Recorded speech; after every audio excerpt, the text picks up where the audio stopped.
მოძალადე რეჟიმი, რომელიც მშვიდობიან მოქალაქეებს სასტიკად უსწორდება, ფიზიკური ანგარიშსწორება, დამცირება, სიტყვიერი შეურაცხყოფა. ეს მცირე ჩამონათვალია იმ მძიმე ბრალდებებისა, რომელსაც პროევროპულ აქციებზე დაკავებულები ძალოვან სტრუქტურებს უყენებენ.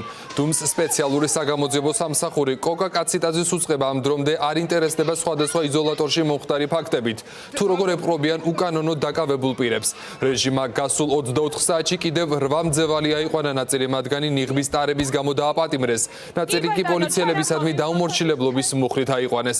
გომელაურის რაზმის წევრებს მოქალაქეები უკვე ისე აყავთ ქუჩებიდან, რომ მათ მაიდენტიფიცირებელი ნიშნები არ აქვთ და სამოქალაქო ფორმებში არიან გადაცმულები. ნუცა ბახუტაშვილი გვერდდება პირდაპირ ეთერში. ნუცა გისმენთ. გუშინ თემქაზე დაკავებული 6 აქტივისტი ამ დრომდე წინასწარი დაკავების იზოლატორში რჩება. ისინი სასამართლო პროცესს ადმინისტრაციულ სამართალდარღვევასთან დაკავშირებით ხვალ ელოდებიან. 6 პირი გუშინ შინაგან საქმეთა სამინისტროს თანამშრომლებმა მშვიდობიან აქციაში ნიღბებით მონაწილეობის გამო დააკავეს. ჩვენ ვესაუბრეთ დაკავებულის ადვოკატს, რომელიც გუშინ შეხვდა მის დაცვის ქვეშ მყოფ 3 პირს. მათი ცნობით, დაკავების შემდეგ პოლიციის განყოფილებაში აგრესიულობით გამოირჩეოდა ერთი სამოქალაქო ფორმაში ჩაცმული ადამიანი, რომელმაც საკუთარი თავი მათ არ წარუდგინეს. სწორედ ეს პირი აქტიურად ცდილობდა აქციის მონაწილეების ტელეფონების დათვალიერებას. ამ დროს, როცა გურამ მაცხონაშვილმა სამოქალაქო ფორმაში ჩაცმულ პოლიციელს უთხრა, რომ ტელეფონი თან არ ჰქონდა, ამის გამო მას კეფის არეში რამდენჯერმე დაარტყა. სიტყვიერი და ფიზიკური შეურაცხყოფა პოლიციის განყოფილებაში მიაყენეს სონა კალანდაძეს და მარიამ პაიჭაძესაც. ადვოკატის ცნობით, განყოფილებაში ყოფნის პერიოდში პოლიცია თავს არ იკავებდა აქციის მონაწილეების დაშეიმინგებისგან და მიუთითებდა პროტესტში ჩართულობის აბსურდულობაზეც. დაკავებულ პირებს სახალხო დამცველის რწმუნებულით შეხვდა. ამის შესახებ ინფორმაცია იოსელიანის აპარატმა გაავრცელა. ომბუდსმენის აპარატის ცნობითაც დაკავებულთა ნაწილი პოლიციის მხრიდან არაეთიკურ მიმართვასა და სიტყვიერ შეურაცხყოფაზე მიუთითებდა, ხოლო 2 მათგანმა პოლიციის მხრიდან შესაძლო ძალის გადამეტებასა და არასათანადო მოპყრობის შესახებაც განაცხადა. მიუხედავად იმისა, რომ დაკავებულები იზოლატორში ამ დრომდე სრულიად დაუსაბუთებლად და თვითნებურად რჩებიან, ისინი არიან მხნედ, რაც შეეხება მათ მიმართ სავარაუდო დანაშაულს, რომელიც გამოიხატა უფლებამოსილების ძალადობით გადამეტებაში.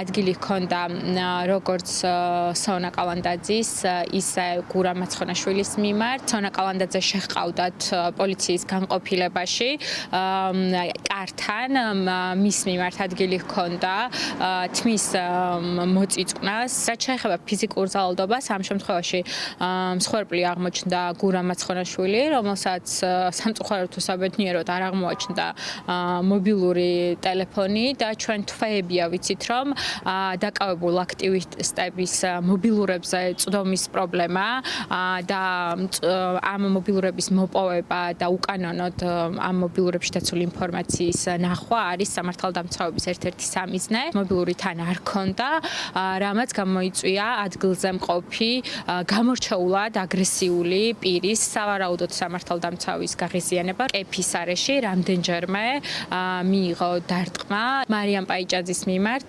ხდებოდა დამცინავი დამოკიდებულება საკმაოდ უხეში უპატივცემულო ფორმით და ეს ეგრეთ წოდებული დაშეიმინგება უკავშირდებოდა მის აქციებში მონაწილეობას.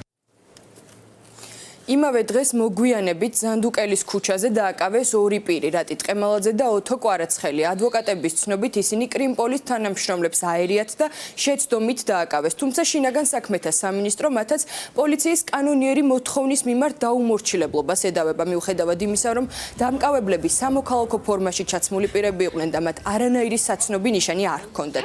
ეს არ არის ცალკეული შემთხვევები, დაკავებასთან ერთად ძალოვანი უწყება სისტემატურად აჯარიმებს მოქალაქეებს, რომლებიც აქტიურად არიან ჩართულები ეროვნულ პროტესტში. მაგალითად, სოციალურ ქსელში პოსტები გამოაქვეყნეს მსახიობებმა ანა ტყებუჩავამ და ბაჩო ქაჯაიამ. მათ გზის ხელოვნურად გადაკეტვას ედავებიან, იგივე ბრალდება წარუდგინეს ჟურნალისტ გელა მთივლიშვილს და კოალიცია ცვლილებისთვის წევრ თათა ხუნდაძესაც. აღნიშნული ადმინისტრაციული სამართალდარღვევა კი 5,000 ლარის ოდენობით ჯარიმას ითვალისწინებს. იურისტების შეფასებით კი აქციის მონაწილეების მიმართ სამართლებრივი დევნის დაწყება ერთგვარ ტენდენციად ჩამოყალიბდა. ეს ნუცა ბახუტაშვილი იყო ფორმულას პირდაპირ ეთერში.